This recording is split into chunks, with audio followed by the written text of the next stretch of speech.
بسم اللہ الرحمن الرحیم۔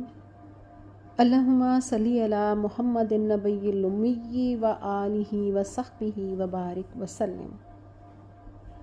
حضرت مولانا امیر محمد اکرم اوان رحمہ فرماتے ہیں کہ راحت ایک قلبی کیفیت کا نام ہے، دکھ ایک قلبی کیفیت اور احساس کا نام ہے۔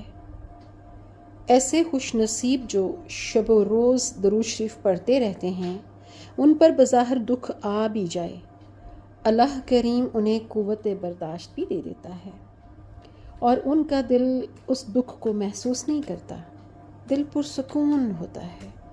وہ سینے، وہ دل جو درود شریف سے روشن رہتے ہیں، وہ زبانیں جو درود شریف سے تر رہتی ہیں، وہ آنکھیں جو عشق الہی میں ہوتی ہیں، وہ آنکھیں جو بے وصال محمد رسول اللہ صلی اللہ علیہ وآلہ وسلم کی طلبگار رہتی ہیں، ان دلوں کو وہ سکون عطا کر دیا جاتا ہے کہ دنیاوی پریشانیاں ان کا کچھ نہیں بگاڑ سکتی۔